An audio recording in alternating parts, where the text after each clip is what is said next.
હવામાન વિભાગ દ્વારા આગામી 4 તારીખથી 9 તારીખ સુધીની આગાહી કરવામાં આવી છે.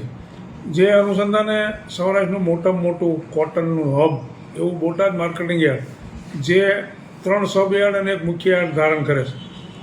કોટન યાર્ડની અંદર હાલ 25,000 મણ જેવા કપાસના આવક છે. સાથોસાથ અન્ય બાબરકોટ, લાઠીદળ અને મુખ્ય યાર્ડમાં કઠોળ અને અન્ય જણસીઓની આવક હોય.